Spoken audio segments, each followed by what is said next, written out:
Hi, hopefully this is a very quick video. It's about Unreal Engine 4's new Unreal Motion graphics tool, and I've been using it just for a couple of days and I'm still learning things. Also, it's still being developed, so it's probably going to change dramatically.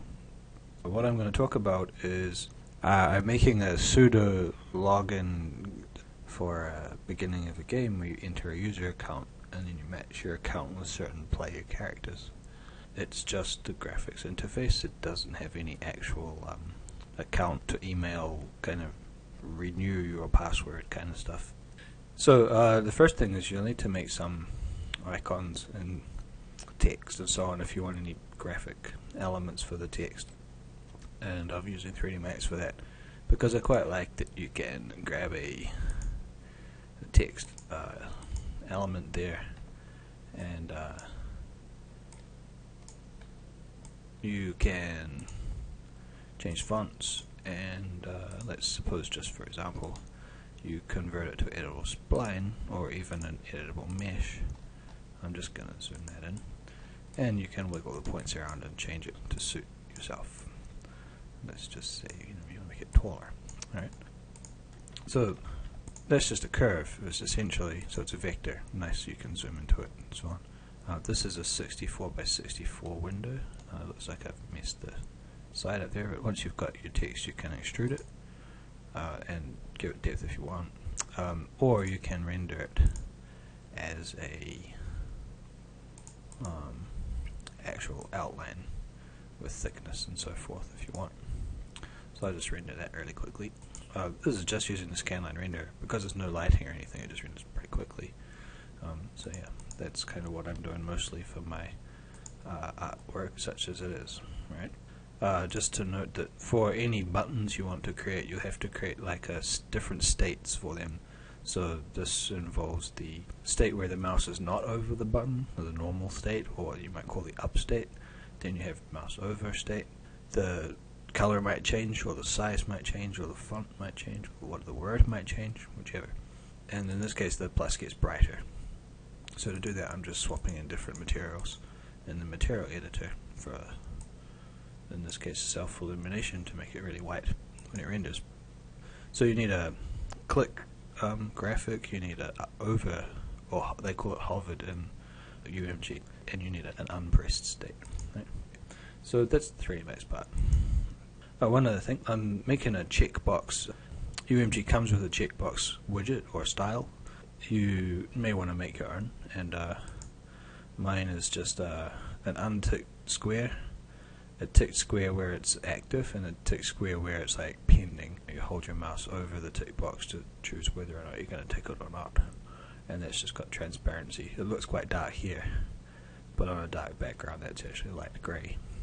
And here's kind of how it performs if you just turn it on and off. But it's not just an on-off button, you have to have an overstate for it. So it's not clicked and you're going over it. It should change a little bit. And when it's ticked and you go over it, it should also change from ticked to sort of glowy ticked or something like that. Critter is a free tool for Windows and it's pretty cool. Ignore this, this is just a scene that I made. So let's have a quick play with what are we actually making here, and you'll see that when the game plays we don't see this, we see a grey background. This is just done in the HUD.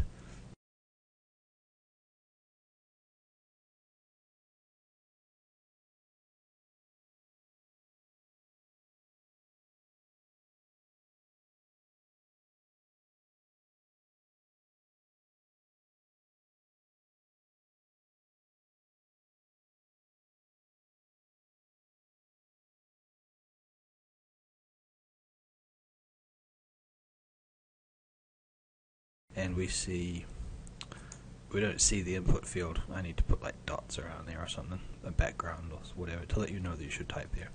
That's something I'm still doing. But we get the instruction. You notice there's a tooltip for it. So the tooltip is set in the Slate style, or the Slate widget. Every widget type has a certain bunch of properties you can enter, and the tooltip is one of them. And you choose where you want tooltips to be, but the style of the tooltip seems to be set. I presume that Coder could probably update the style of the tooltip, but that's not something I've bothered to try. Now, just in this case, you enter a name. Let's enter Bob. And you have to enter a 4-key password. Let's just enter 123 and press go. You'll see it gives you, it needs to be 4 characters. So I'll enter another. I need to remember what it is, so I'll just put 000. Now, there's a preset that lets you set passwords to have those little dots, and you can turn that off if you want to see the actual characters. So you see it says there's no account called Bob. Try again. So we would have to match one, or we could create a new account.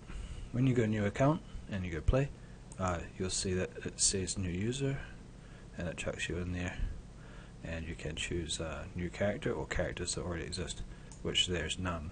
Now, this is something I haven't finished making. There's going to be a scroll box with all the existing character names in it. I don't yet know how to put dynamic data into a scroll box, or even to make the scroll box render as such. Maybe that's like tomorrow's task. But here's that new button you could see before, and I've tinted the button so you do that, like you can do that inside the engine. It was white, but I thought, why not make it brighter? So there's the up state, the over state, and the click state. Right? Pretty easy to do, and it looks really nice, and it's all nicely aligned, and you don't have to worry about that kind of stuff. These are the assets for the, I'll call it UMG, but it's Slate blueprint basically. First off, you'll probably need a font of some kind. To make a font, if you don't know, you go to New, Materials and Textures Font, and it's pretty straightforward. You choose your font settings and go OK. So Arial one here is basic. Now you'll need 3 different things. One is I will just show you. This is the right-click menu, and user interface is a category, and you can have a Slate brush, a Slate widget style, and a widget blueprint. So the blueprint is the guide that contains the functions and events such as on click, do whatever. A style is like setting the look of the button, and a Slate brush is, well, let's see, we'll just create one, and you can see that you can bring in an image or whatever, and it's got size settings, and it has the opportunity to tint it if you want to change the color of it, overlaid color. Okay, so a brush asset can go inside of a style asset, if that makes sense. So let's create a style, a Slate widget style, and you can choose different types. Right? The easiest one to handle is a button, and to be honest, I'm not even sure if all of the other ones are fully functional. I've tried using a checkbox, and I could get it to work in the sense that you can click the checkbox and so on, but I could not get it to, when you click it to do something, it just kind of locks itself up. So there's some, on the Answer Hub, there's some people chatting about that, and I think it's pending. They'll probably bug fix that in the next release. I don't know if it's a bug or not, but anyway, I can't get it to work. And there we have, I've also played with the scroll box, which is basically kind of, well, if this had more entries, I guess there'd be a scroll bar here, right? And you can scroll up and down. So pretty much what I want to do is have a player menu where you can choose the player different players you've been using, and if there's more, then fits the window to scroll it up and down. So that's something I'm still working on, and I don't really quite get that, to be honest, right now. But the button is pretty easy. So you go select, and just double click into that one that we just created, and you can set assets to use. So if we want to populate something reasonable, here's the arrows, and so I've named these are just PNGs, and I've named them accordingly. So up state, hovered, or over. Type in there. So that's the over state, and then the down state, or the pressed state. And I call it pressed, so that's good. So you can kind of see that they match out. I actually, in the end, reversed these 2 buttons because I thought that was better, and I just haven't renamed them. You can see the size of them, because 640 is a massive button, so you could just put like 32 or whatever.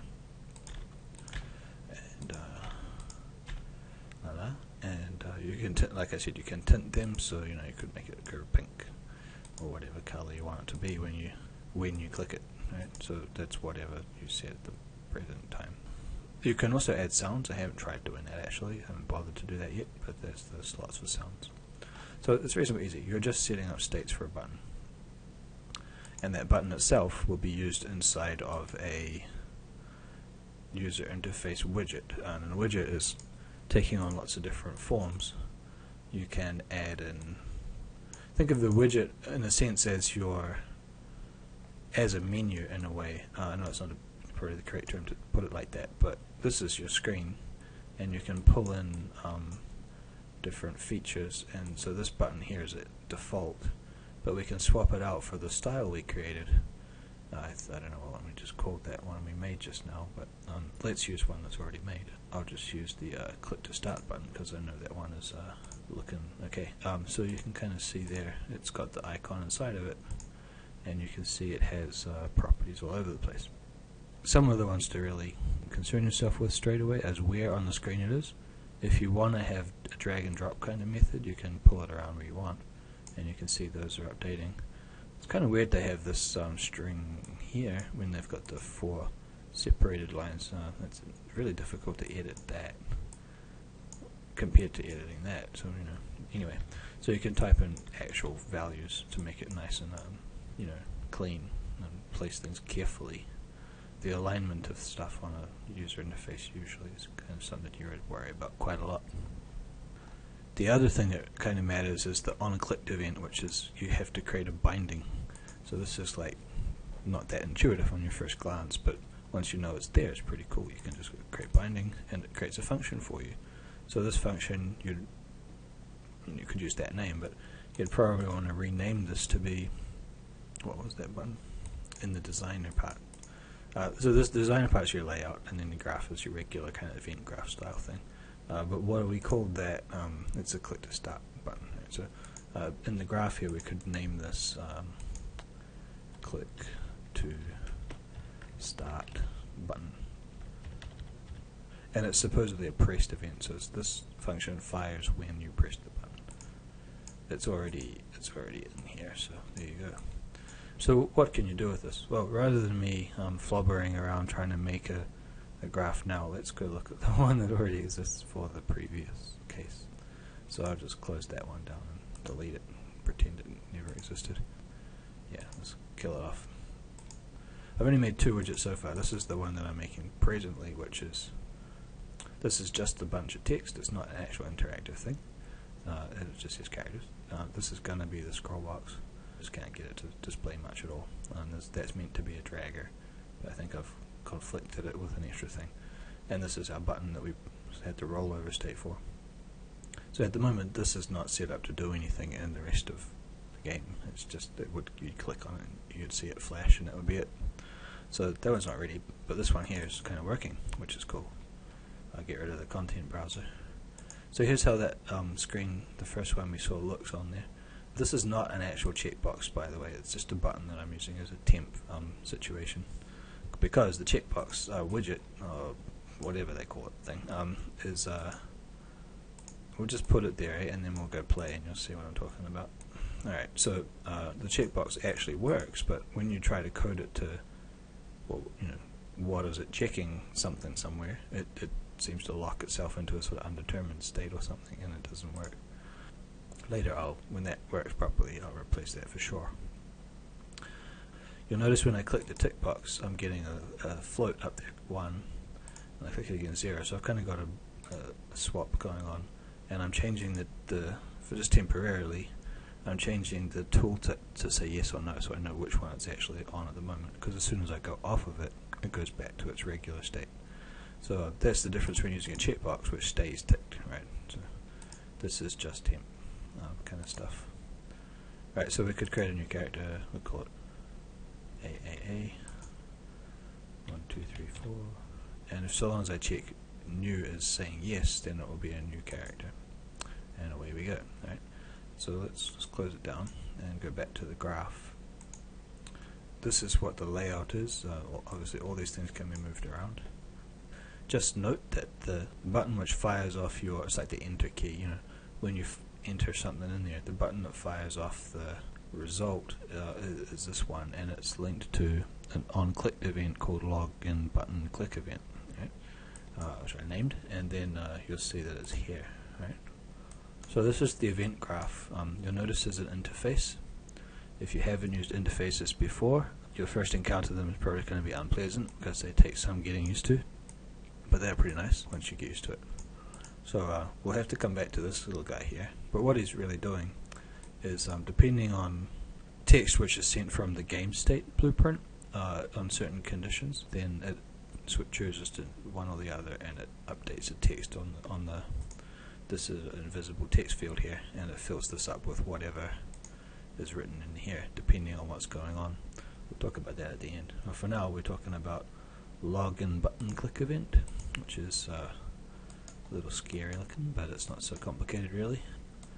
Here's a very quick explanation.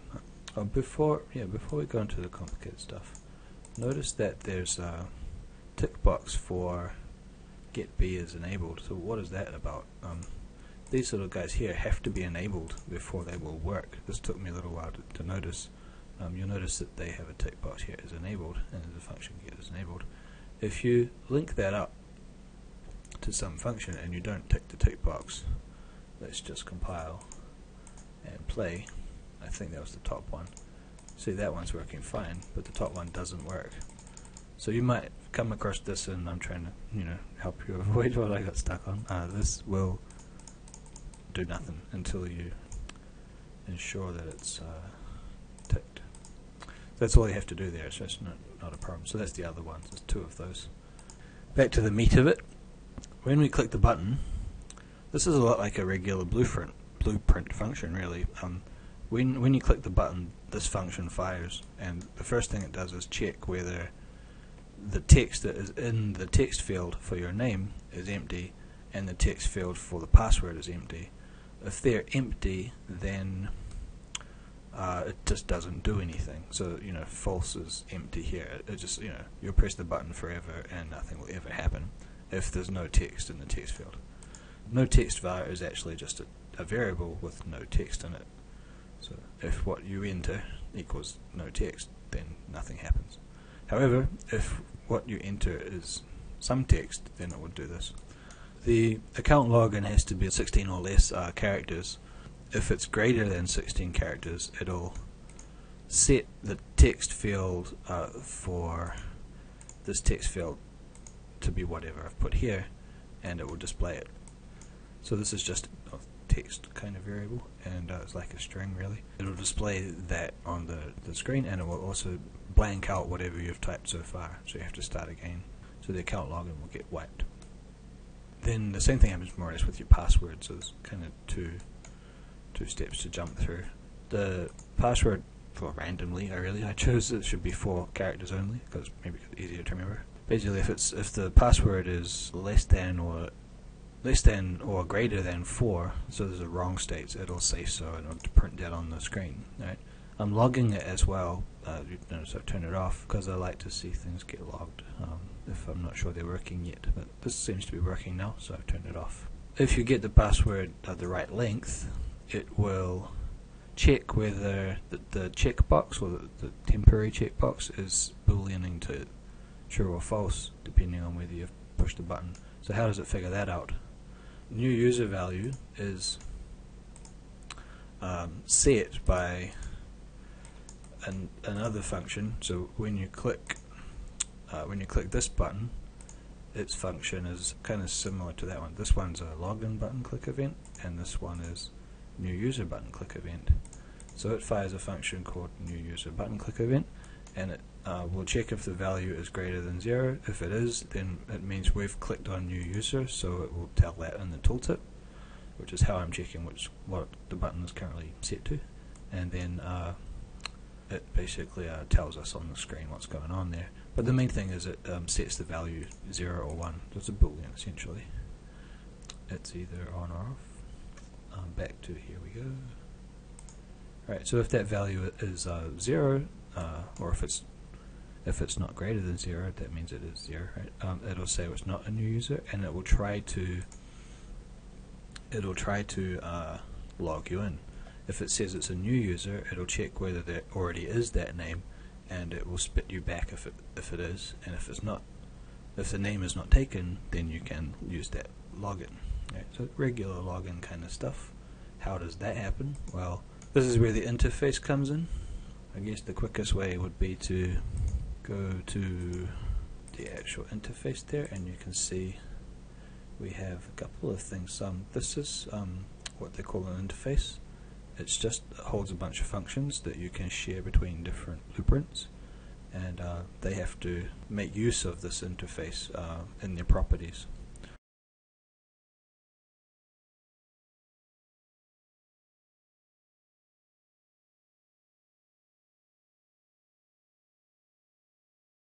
I've only got a couple of cases. This is a sort of function which passes the account and password, and whether that bool is true or false for if it's a new user or not. It'll just pass that information, whatever it is, at the source to some target blueprint. Here's the information going in. It'll send in whatever account name you've entered, because it's figured out whether it's valid or not by now, and it sends in whether this is true or false or not. So where does it send to? Well, it's getting the game state in this case. Here's game state, and we need to look for that function. Alright, there's probably quite a bit going on here. Oh, here it goes, right, so sweet, we're not going to get too lost. So just to recap, this gets fired using the interface into here. To just kind of slow down there a little bit, when you want to call login entered or whatever your function is in the interface, you have to use interface messages. Go find your interface, and those are the available ones. You'll notice it has a little envelope. This is what they call an interface messenger, and if you don't use that one, let's just see what that was called, login entered. You can see that there's actually two. There's a regular function which is exactly the same. You use this one if you're doing like internal calls for the function for some reason. That's what I understand anyway. I've yet to actually use this internally, so I just use this one, and this is the guy that will talk to another blueprint.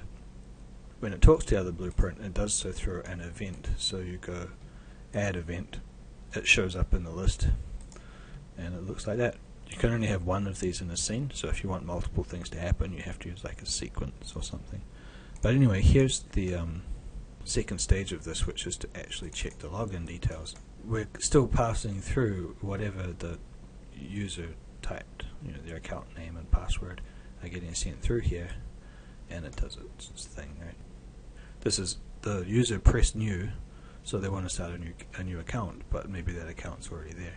This is they didn't press new, and we want to check whether they're matching it up or not. We also, when they create a new character, want to save their data, so there's a bit of a call to a save game here, and there's an array of accounts for multiple players or users, and then there's an array of users and there's also an array of characters. It should be called character name array possibly, but this is the character details. It's a struct, and the struct looks like this. It's the details of a character, what skill they have, and how much money they have, and are they a guy or a girl, and what's the age. This is the fictional age of the character, and most importantly, I suppose, which account does this character belong to? Because what will happen is you'll log in as your account, and then you'll say, well, how many players or characters does that user have so far? So the user is you in the real world. The characters are the fictional game characters. So we match all that stuff up. We save new stuff to the arrays, and then save the game. Right? These are the cases for when something doesn't work out, and you can see it's sending an interface back to the interface going backwards. This one. All it does is send back some text. So that the text is used to, I think it's an event graph there, is just to feedback information based on what you've done or what didn't work. So there's two cases here. It didn't log you in, basically. That's that function. It's a little complicated to whip through quickly, but that has nothing to do with UMG. That's just the case that I'm trying to make work with the buttons. Right? So we work all that stuff out. We want to make it so that the text that you are logging in is on screen for like 2 seconds more before we turn off that widget. At the start of the game, we do a bunch of other things first, and then we create the menu on the screen. We create the widget, so this is the function you've got to know about if you want to get the Slate stuff on the screen. Alright, so create the widget, give it a variable for this variable represents that widget, and then we add it to the viewport. It's quite important to know this part. Show cursor, if you don't show cursor, then you can't see yourself clicking on anything. If you don't turn on modal, you also don't see a cursor. Let's turn it off and see. Now I think this will change as they keep developing things, because this works weirdly. So let's just compile that and play it. You'll see that there's kind of a cursor outside of the game, but in the game you don't really notice it, but you can still like see that works, right? But there's a cursor there now, so weird, isn't it? And you can move your screen around and close it that way.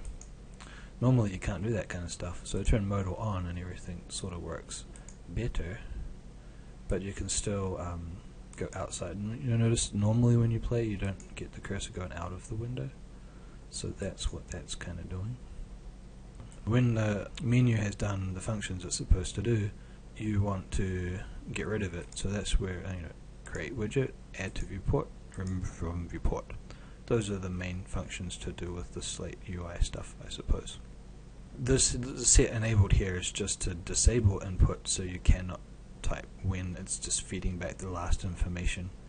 I'll just show you again. I know it's tedious, but let me just log in as something that I know there's an account for, and it's not a new account, so we're going to play it. It matches us up with an account. We notice we can't click anywhere until it goes to the next menu. Now we can, right? So this little guy here is just saying we're not able to click while it's doing its 2-second countdown. The 2-second countdown is just there to show us the login was a success. This could be done differently. You could get rid of the widget first and then pop up a message saying, oh, you logged in, and then do the next menu. So the next menu is not finished, so I won't really talk about it. It's just going to pull for what player characters belong to the current account, and if it's greater than nothing, it's going to let you pick them from a new widget, which is not finished. This slider kind of scroll boxy thing. This here don't pay too much attention to. Let's suppose you just want to choose a character and go straight into the game. You could do this, which is I mentioned about the HUD backdrop, which is not actually set in the menu. I've set that. This grey background is set in the regular HUD, and you go, play. It's you, and there you go in the game, and you can run around and. Oh yeah, this is not finished yet. But let's suppose you want to enter a character name. Wait, and wait. That's another thing. That's more to do with your actual player character instead of your user account. But that's also work in the pipes. So anyway, that's a really tortured little introduction to UMG. I guess it's worth saying that probably a lot of stuff that I've just done won't work in the next couple of updates as they start changing stuff around, because they'll make it better.